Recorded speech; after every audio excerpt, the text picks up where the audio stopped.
Alright, well, I wasn't sure if I was going to do an explore video or a Let's Play series for this game, but I've decided. Here is to the start to the Sid Meier's Alpha Centauri Let's Play with Alien Crossfire expansion.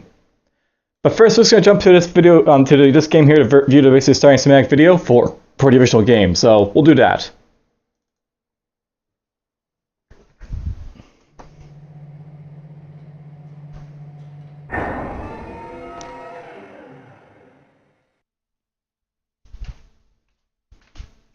Therefore the Lord God sent him forth from the Garden of Eden.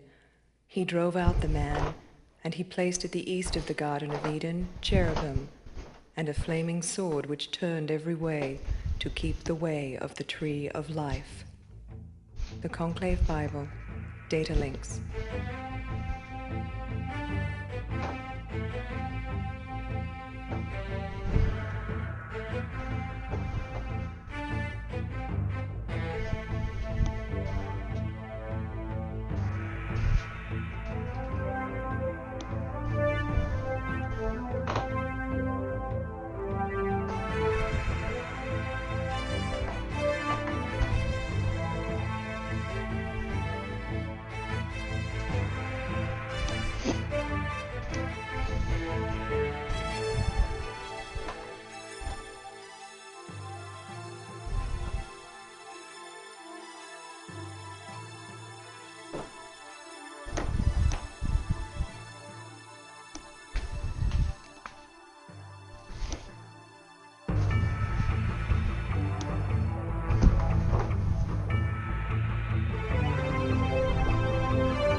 Earth 2060. A small group of colonists leaves the ravages of Earth for a distant planet orbiting Alpha Centauri's primary star. Their ship, the United Nations starship Unity, carries them on their journey to a new world and a new hope for humankind. Along the way, a reactor malfunction damages the Unity, precipitating a crisis among the ship's 7 most powerful leaders. As they enter the Alpha Centauri system, the crew splits into 7 distinct factions, divided not by nationality, but by ideology and their vision for the new world. After the ship breaks apart, the 7 leaders guide their chosen crew down to the surface of planet, seeking their destiny beneath an alien sky.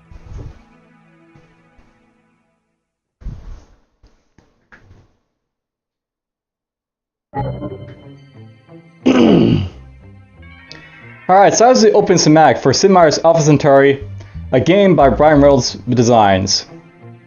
So, I guess I'll do a little bit of a quick little info dump here. I'll note that this game, Alpha Centauri, was actually designed by Brian Reynolds, and he's one of the original minds between some of the earlier Sid Meier Games. Alpha Centauri was basically I believe the last game that he made, and it was actually one of the better ones received by the public. And this game was actually made basically because they couldn't do a civilization free. Sid Meier, I think Jeff Briggs and Brian Reynolds, they left a company called Microprose. And Microprose was basically the company that created many of the old Sid Meier titles. This is the first game I think they sort of made, and it was basically going to an alien planet out in space, basically close to Earth, the closest solar system to Earth. And basically, as you can see from the video, the open cinematic, there's a lot of tone basically being set where you have a spaceship going out. Basically, there's a dispute on board or something, and basically a bunch of these faction leaders on the ship break apart, and they set down to their planet to lead their own individual philosophies into the ground, I guess. I'll note that there's actually 7 original factions in this game. And we're just going to quickly just go through this stuff to get to it.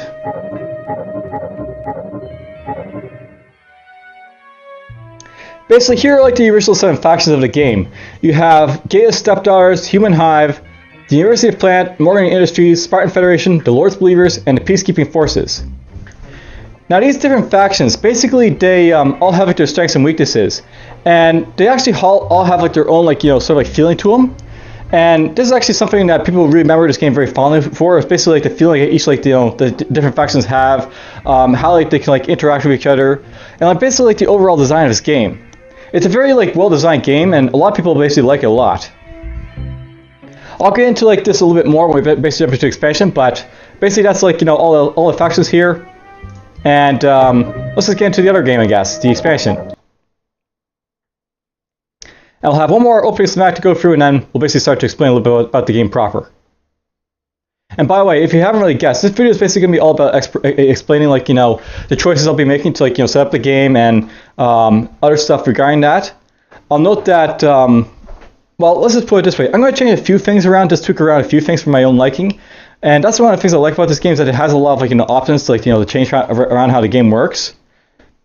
But let's just jump into it, and then like next episode is basically going to be the one where we're actually going to start playing this game. In the years since planetfall, the human settlements have grown, carving a new world out of the chaos of planet's surface.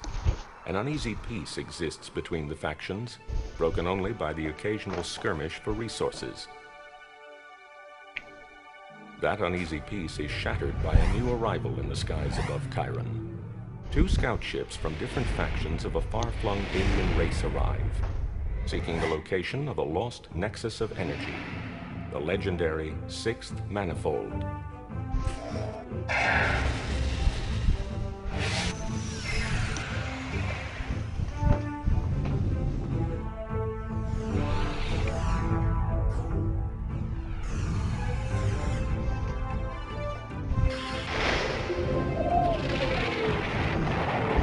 As the scout ships break apart, the survivors head for planet's surface in a handful of life pods, bringing with them a generations-old blood feud that can only end in the destruction of one side. The humans are caught in an alien crossfire.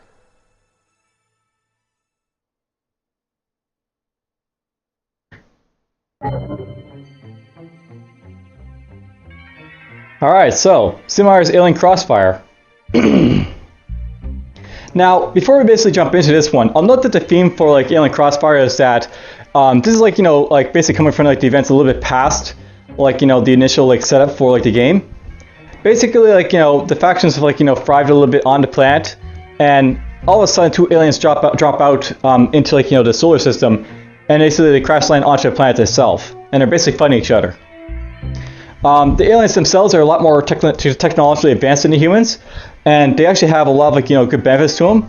But if both of the aliens are in the game with each other, they're going to be locked into a vendetta, and they're going to be like basically trying to kill each other the entire time. And that's probably we're going to have to set up the game. But anyhow, let's just start the game here. I'll basically start going to like the settings for it. So start game. We are going to customize the random map. All right, so select the size of the planet. Now I'm going to do like a little blurb, basically tell you a little bit about the game and like the different like settings you actually do. I'll note that with the size of the planet, this will basically change like how big the planet is going to be and how like big the playing map is going to become. I'll note that some factions in this game they benefit from having a bigger map, and some factions benefit from having a smaller map. So we're going to leave this as a standard planet because we're just going to try and have like a sort of average game.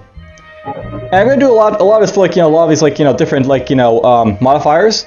For example, I'll have this to be 57% ocean cover, so basically make it so like there's not too much ocean, but there's not too little land. Erosive forces will basically make it so like there's like bigger or like less coastlines. I'll probably leave that on average for like 2 moons out here in the sky, basically affecting like the tidal waves and stuff like that in the game. Native life forms basically like indicate how much of like the native life is going to be on the planet. The more native life there is, the more like hostility I'll have to basically endure. It's probably good to leave it on average because some factions actually benefit from having lots of like native life, while others don't. So we'll leave it on average. Cloud cover basically affects how much rainfall there's going to be in game. The more rainfall, the more food is going to be available on the planet for like bigger cities and stuff. Some like other factions benefit from having more food. Some don't really benefit as much, so leave that as average. And then we get to difficulty levels. Much like the isolation titles, there's basically like multiple difficulty levels. And they basically like, you know, work much like the old civilization titles where like, you know, the citizen's like the chieftain and like the transcendent is like, you know, the deity. Librarian is basically like a good middle ground for those who want like, you know, sort of average games, so I'm gonna put it right there. Basically, Librarian basically has it so there's like no like real advantages or disadvantages for me or the CPU. And basically like, you know, that's probably a good starting point for this game, I think. Alright, there is standard rules for this game, but we're gonna like customize the rules a little bit. I'll note that this is actually like one of the first like, you know, Sim titles that basically had multiple victory conditions. You basically have like a science victory, a conquest victory, a diplomatic victory, an economic victory, and a cooperative victory. I'll note that there's like no like, you know, conquest through like, you know, conquer like the most of the globe. So like, you know, the some of the newer like titles I guess in like the 4X franchise will basically have. But basically this game, if you want to basically win through military means, you just have to conquer all the other factions and be done with them. And it's actually not that hard to do compared to like say Civilization 2, so it's actually worth keeping on, I think. Diplomatic basically is like, you know, very much like the early like groundings for like, you know, the diplomatic system in the other Civilization titles. It's all about basically like, you know, getting votes from like, you know, the other like, you know, civs to basically, you know, become like supreme leader of the planet. Economics basically about, you know, getting money. There's like nothing really to say about that. Cooperative victory is basically all cooperating with your like, you know, factions to win. And that might be something that we can possibly do, we'll see. Alright, so some of the other options. Do or die. Now, I'll note by the way that in this game, it's actually set up so that, you know, basically the do or die is usually off. I'm going to put that on because I'm not really a big fan of like, you know, having civilizations that wiped out actually restart themselves. And that's basically what this like, you know, this toggle here does. Essentially, if like the last faction base for a faction is like lost, they'll basically like a free colony pod somewhere and they can like start again. And they'll actually still be in the game and they won't be like, you know, restarted like from scratch. They'll basically like, you know, basically be in the game still. I'm not really a big fan of that. I like, you know, to limit my factions when I destroy them, so we'll keep that basically off, or on, I guess. Look first basically makes it so that you have a colony pod instead of like, you know, a summit at the start of a game. Generally, it's not really advisable to like, you know, toggle this one on because you get actually pretty good starting locations usually in the first place, but whatever. We'll basically keep that off. Tech stagnation basically makes it so like, you know, research is discovered slowly. This actually benefits like a lot of like the factions that actually don't like do very good like research, to be honest, because it prevents like, you know, the other more techie type of solutions from like, you know, basically like, you know, jumping leaps and bounds above them. And it's also very good for exploratory types of factions because they can basically grab lots of tech early on and become really, really strong that way. So we're gonna leave that off.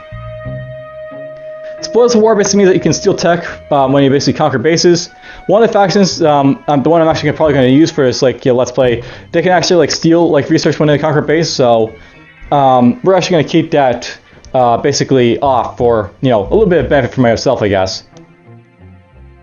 Blind research basically means that like, you know, you can't like, you know, set precise research goals. So basically in like a lot of other Civilization titles, you basically get to choose what research you're basically going to pursue with your like, you know, your like different like, you know, civilization, I guess. In this case, they're factions. I'll note that basically in this game, they actually have like a different philosophy where you don't actually pick what like, you know, tech you actually research, but rather you pick what fields to basically research. So if you want to get military techs, you have to pick like a military field and do research against like all like the military techs.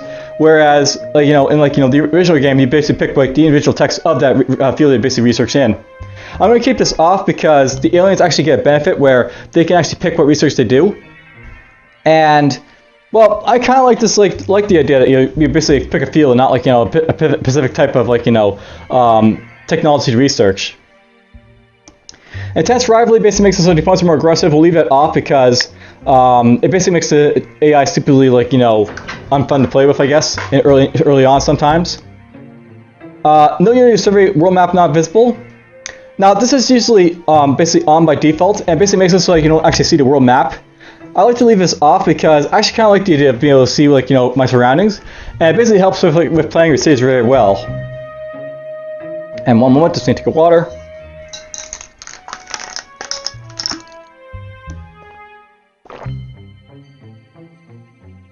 Talking quite a bit here, but whatever.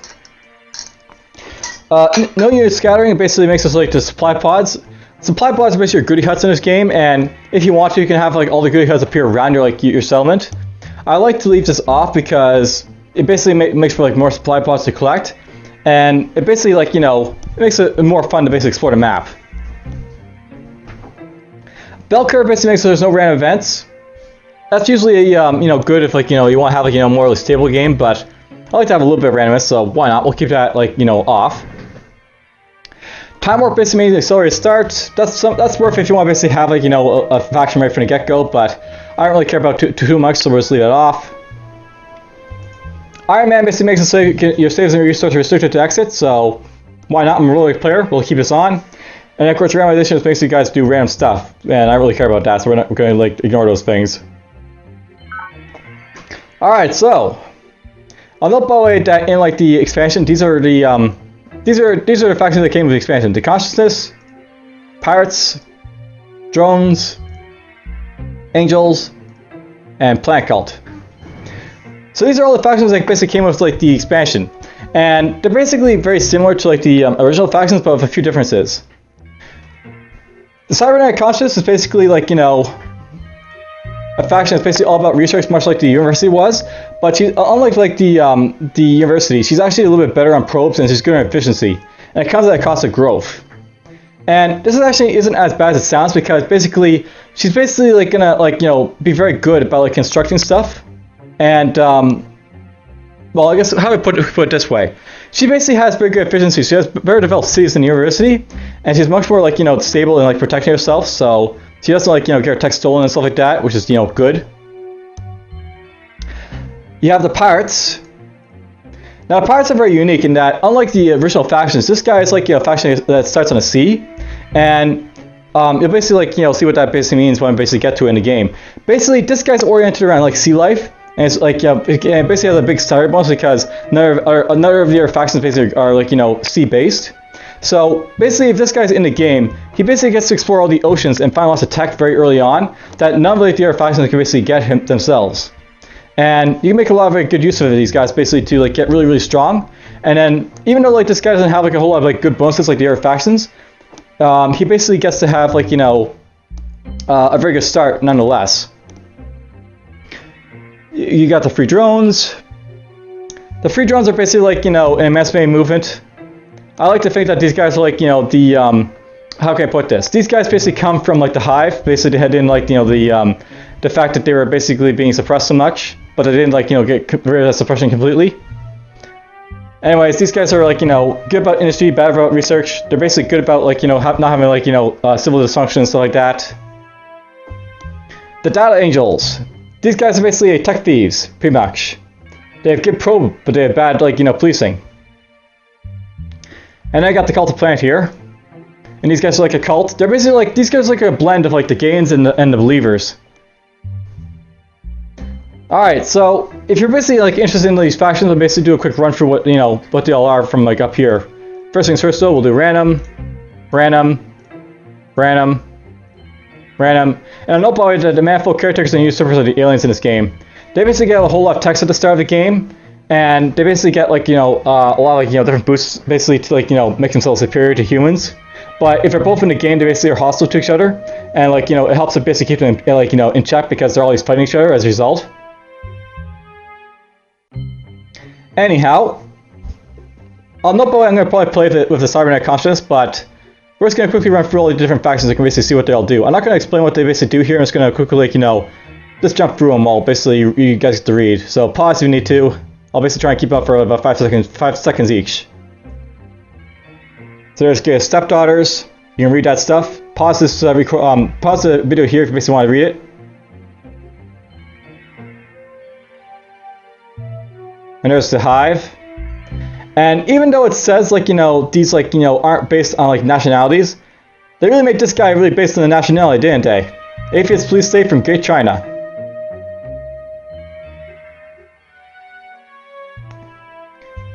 There's Proctor Zakharov. All about to research this guy.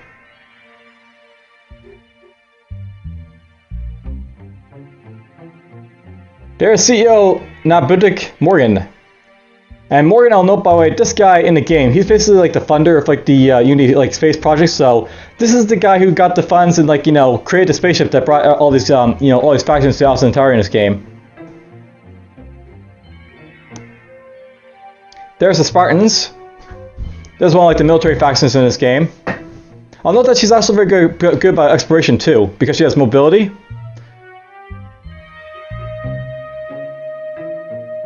There's the Believers, and they're sort of based on Christianity, but whatever. I'll note that this is a faction that, let's just put it this way. Bad research, good attacking. This is the Zerg faction in Alpha Centauri. Peacekeepers.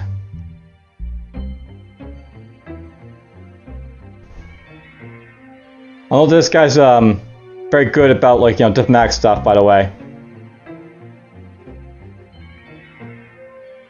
There's a faction I'll be playing. I'll get back to this in a moment. There's the Pirates again.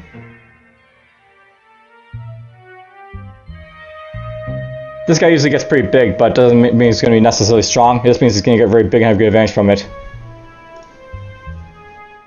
There's the drones.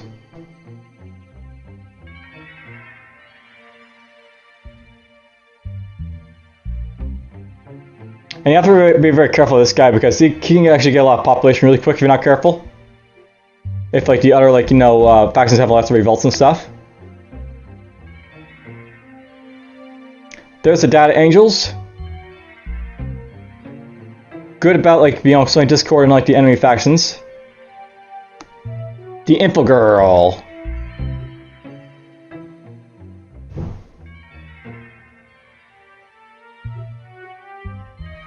I actually went to the wrong one there. Planet Cult.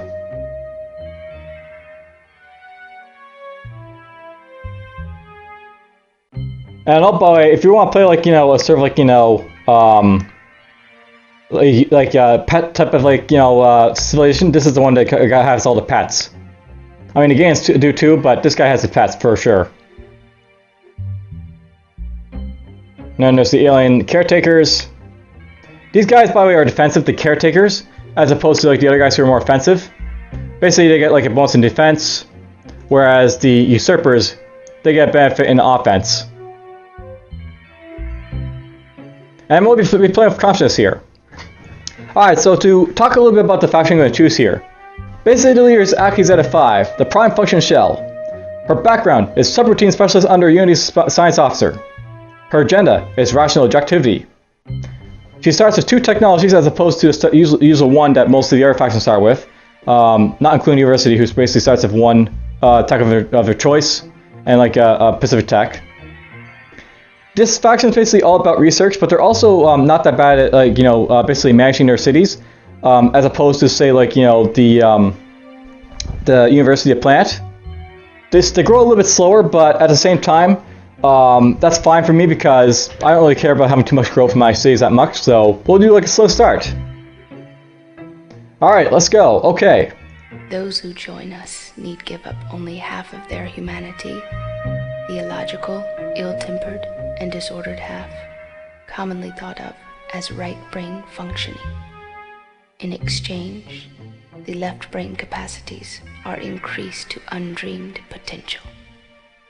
The tendency of biologicals to cling instead to their individual personalities can only be attributed to archaic evolutionary tendencies. Prime function, Aki Zeta 5, convergence. And yeah, I'll note that like each of like the different factions, they have like their own little opening phrase.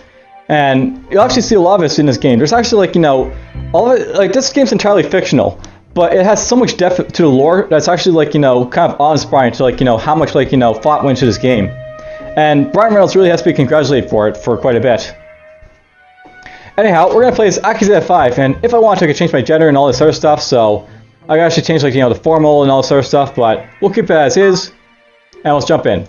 Those who join us need give up only half. Aki Zeta 5. A new era of struggle and opportunity awaits you. The UN Starship Unity has arrived in the Alpha Centauri system after a 4-year voyage. All contact with Earth has been lost.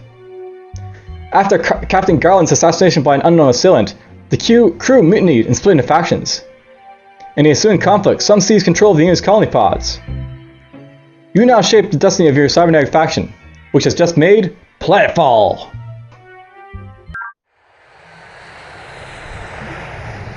Enter a name for your first base, Alpha Prime. Alright, now note there's an in-game tutorial if you need it, but... well, you know what, let's just jump through a tutorial, basically to show off what it's all about. So, your colony pod has crash landed on Alpha Centauri. Its stores have been used to found your first base, Alpha Prime. You can use the Scout Patrol, which is now active, to explore the surrounding area. It can also be used for defense if necessary. If this is your first time playing Alpha Centauri, we would like a tour of your interface. Click the tour button. Basically, this gets you a tutorial, so... basically, a unit's status box blinks when it's ready to move. Use this Scout Patrol to explore. You can use the arrow keys or the mouse to move units. The spacebar tells the unit to stay where it is for now. So if you want to, you can use like the num key, and it's actually probably better to use the num key for like moving these guys around. Only naval and air units can enter an ocean square. Xenofungus is a form of planet life native to Alpha Centauri. For now, think of it as a dangerous obstacle. The main menu is summoned by clicking the button. It works much like a Windows Start button. Advanced players may wish to switch to the detailed menus from the game menu. The Conlink button allows you to contact other factions. You can click on a name of any faction you've met to open negotiations. In a multiplayer game, this window also shows the chat status and the current turn clock.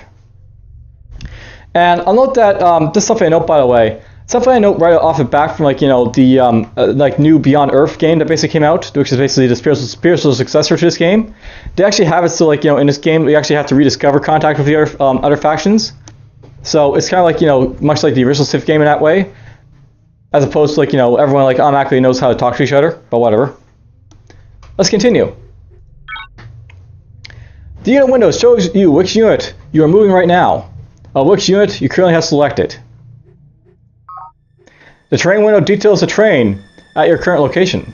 The greener the area is, the more nutrients it produces. The rock green area, the more minerals it makes. The higher an area, the more energy it can produce. And if you haven't noticed, by the way, you'll actually see like a little bit of like, you know, terrain fluctuation in this game. This game actually has like mountains and stuff like that, so it's not like, you know, statically, you know, flat type of map like the original Civilizations games were, but rather it's actually like elevation in this game. And it doesn't really come into play too much, but basically like the elevation will make it so, like, you know, there's like different functions happening for, like, you know, stuff you can do in the game. The stack window allows you to see all the units in the current square. Click on any unit here to select it. Note that unit stats, e.g. 111, indicates weapons, armor, and moves. Better units have higher values. So if you play like the original, like, you know, Civilization games, they basically have, like, you know, attack values, armor values, and stuff like that. And, like, you know, this comes back to basically played here. The message window provides useful data on many types throughout the game. You can click here to cycle through the different displays, or to hold on to a display which you wish to study in details. The message button causes the message window to list events which have occurred at your base recently, such as new items, built, drone rides, etc. You can click on listed items to zoom to the affected base. The info button basically causes the message to cycle through to general information. The world window shows an overhead map of the whole planet. You may click anywhere on the map to cause the view to zoom to that location. The current date and your aggregators are shown here. And as you can see, it's basically 2101. So it's about, like, you know, from this point, about 80 years past, like, you know, when, like, you know, the present time basically happens. That basically we land on, like, you know, Alpha Centauri, apparently, according to this game. Don't know if that'll actually be the case, but whatever. So, your first job is to use your Scout Patrol to explore the area around your base. If you wish to take this tour again, select the interface tour, then from the help menu. Alright, so we'll basically start into the game proper next time. It looks like we can start with a colony pod, so I can actually make my a new base right away. But for now, basically we got Scout Patrol, a colony pod, and our first summon to basically run around with. Why not? We'll basically do this right now, so basically out of the way. So, the base control screen allows you to control the production and economic growth of your base, Alpha Prime. And you can click the tour for more details. We'll begin with the base tour by introducing you to the Governor. The Governor is a valuable assistant you can help to control your activities of your base. Whether beginner or expert, you will find a governor can help you get your bases up very quickly. To use the governor, simply tell where a base should be explored, discover, build, or conquer. So yeah, basically you got like, you know, an automatic AI, and he's off by default, and I'll probably leave him off for a little bit, but he's something that'll basically help you manage your cities later on if you want, you know, basically not want to micromanage everything and anything there is. The Explore button tells the governor to concentrate on findings and occupying new territory. Bases set to explore will typically concentrate on building scouts, colony pods, and transports. And occasional naval units for scouting oceans.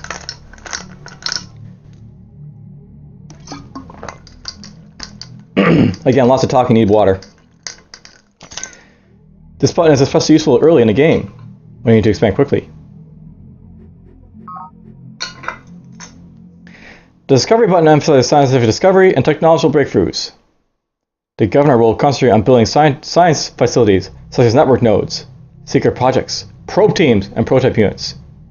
This button is especially effective with large, well-protected bases deep in your interior. The Build button mandates infrastructure growth. The governor will tend to build facilities and farmers. Use this button at any time to have your bases concentrate on peaceful growth. Use the Conquer button to build up your military. In this mode, your base will produce military units of all varieties and their associated facilities such as command centers. Use this button whenever you need to attack or defend. You now have enough information to get started. If you wish, click the End Tour button and begin playing, or keep reading to learn how you can manage the base yourself. We'll begin with the Governor button proper, which we use to turn the Governor on and off. Note that click on the Explore, Discover, Build, or Conquer buttons automatically turns the Governor on. The Advanced Governor button brings up a dialog box which allows you to customize your governor. For instance, you can tell the governor to build only facilities. And if you want, yeah, you don't actually have to make it so to do only like Explore, Discover, and like this other stuff. You actually make it so you can do like specific stuff in like, you know, of your choosing. The information box shows the name of the base.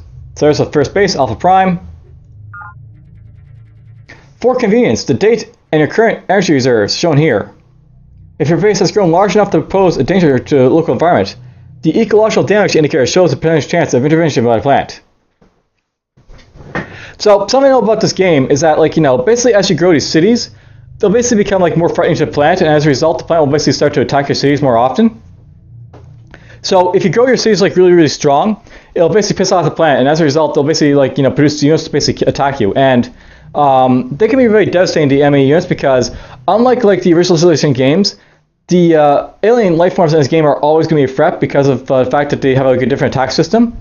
And I'll basically see that when we basically start encountering them. The population bar shows the citizens of Alpha Prime. Each person represents about 1,000 colonists. Most of your citizens will be great workers, capable of producing standard resources. Later, you may elevate some citizens to become specialists, doctors, technicians, or librarians, etc. So doctors basically, like, you know, are all about, like, you know, improving like the functions like your, like, you know, your citizens, so they basically become happy. Technicians basically let you get more, like, you know, science. Librarians let you get more science. These guys, like, you know, technicians and librarians, they like help you live your labs and psych down here. I'll show it off when I get to it. Good social conditions in your colony may cause some workers to be green talents. Poor social conditions and overcrowding will turn them into red drones. Whenever your base has more drones than talents, there will be a drone riot, which is basically your, like, you know, function of civil disorder in this game. To correct this problem, build a psych-related base facility such as a recreation drone. Convert some citizens into doctors, or increase your energy allocation to psych. And yeah, basically doctors, like, you know, they're all about, like, you know, improving like the functions of like your citizens, and psych can basically also be like your luxuries in this game. The nervous staple button is a particular draconian means of controlling drone riots. If you nerve staple your citizens, they will cease rioting for at least 10 turns. Do this only in an emergency, however, because nerve stapling is considered an atrocity. I'll note that in this game, there's basically stuff called atrocities, and that's basically, like, you know, your nuclear weapons and stuff like that being used. Generally, your factions don't like to see atrocities used because it basically, like, you know, pisses off the other factions quite a bit. No one likes to see, like, you know, people being, like, you know, really, like, you know, draconianly, you know, stepped on, I guess, in this game. The production box shows what base is currently making. Bases can produce new units or build facilities to improve the base itself. Your base uses minerals to produce things. When all the mineral icons of the box light up, your new unit or facility will be ready. So yeah, basically, down here we're building stuff. We're building a scout patrol right now. You can see how long it's going to basically take, how many resources it's going to cost. You got build queue in this game, which is nice, so you can actually build up units over time. Change button to basically change what you're building. The hurry button to basically to buy out your units if you need to. The garrison box basically lets you see how it's basically here. And yeah, you want at least one military unit to guard a base from an unexpected attack. They're also useful for police functions as well. The forces support box shows units which this base is produced and which is therefore must support. These units are not so necessarily present at the base right now. So basically, if you play Solution 2, you actually have support from individual colonies basically to support your your military.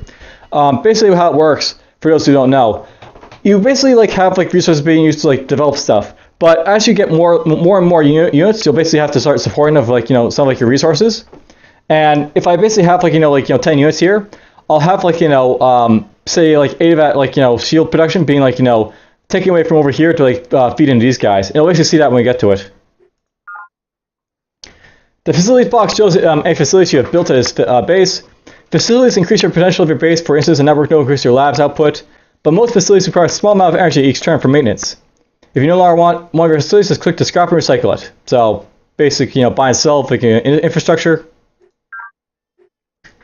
The commerce box shows your trade with other human factions. If you sign a treaty or a pact with another human faction, your base will automatically begin to commerce with your new friend. So yeah, that type of thing, resulting in extra energy for your base. Commerce rates are affected by 1, the size of your base and fall, 2, the number of economic texts you have discovered, and 3, where you have a treaty or a pact. With a pact, you gain double in commerce. So yeah, you don't actually have to manually do this stuff, or you have to be hey, you want to trade with me for Ziv. If you have a pact of friendship, you'll actually be automatically trading with them. So that's pretty cool. The nutrients box shows your base's potential for growth. So basically, nutrients is your food in this game. Basically, as soon as you fill this up, you get a new population summit citizen to basically use, and then you can do more stuff in the main screen here.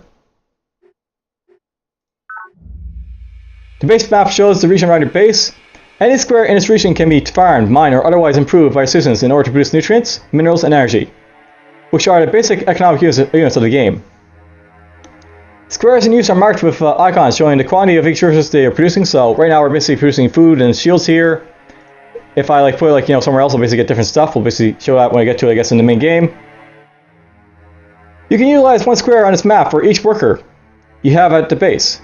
You can always utilize the base square itself. You can drag workers from the square to square, or drag them into the population bar to elevate them to specialists. You cannot utilize unexplored squares. Squares utilized by other nearby bases, or squares occupied by enemy units. The nutrient bar shows your current nutrient production. Nutrients feed your citizens and help your colony to grow. Each citizen needs 2 nutrients each turn to live. This consumption is shown on the left side of the bar.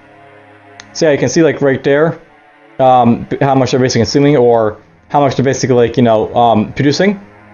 Basically, we're producing 4, we're consuming 2 right now for this citizen right here. Any surplus nutrient production is shown on the right side of the bar. The surplus, if any, is stored each turn for possible future uses and population growth up here. Any items appearing in red represent a shortfall and can lead to starvation, which is bad. If you need to improve nutrient production, move citizens on the area map to squares which produce more nutrients. Send your farming units on the main map to build farms in these squares. The mineral bars. The mineral bar shows your current mineral production. Depending on the number of military units you have built and your social engineering settings, you may have to expend some minerals each turn to support existing units. This is shown at the left of the bar. Any surplus minerals are shown at the right of the bar. They are applied to your current production.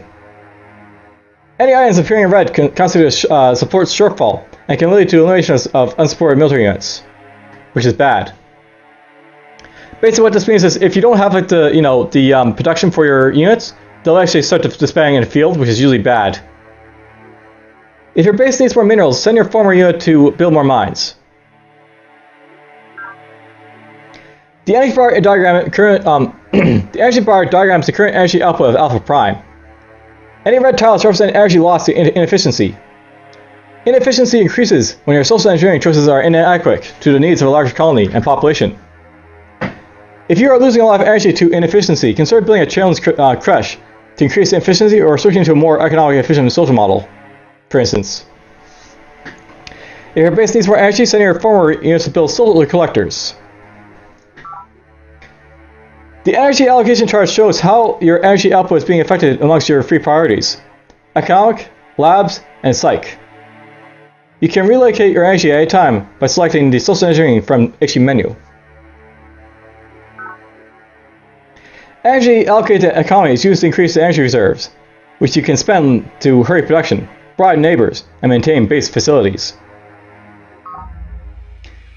Energy allocated to psych is used to improve the quality of life for your citizens. Every 2 units of energy spent here stimulates 1 worker to become a talent. Spending here will help prevent drone riots. Energy allocated to labs is used for scientific research. The more you have, basically the more stuff you discover. And basically the support button switches to the base map to a broad view which shows where units produced by and therefore supported by this base have moved. So basically in this game, when I actually start supporting, you can actually see where you actually move on the map, which can basically help you with, like, you know, distributing resources if you need to. Basically, the large card icon represents your base. Smaller icons represent the base's units. The psych button switches the base map to a psych profile. The information here may help you alleviate poor living conditions and prevent drone riots. And the resource button returns the base map to a standard resource view. This is the view you will generally find most helpful in managing your base because, you know, manage the resources. When you have more than one base, the previous base button zooms to the base just before this one in alphabetical order. So you can use the buttons to go through your bases. And now, same thing. I can rename any stuff I need to.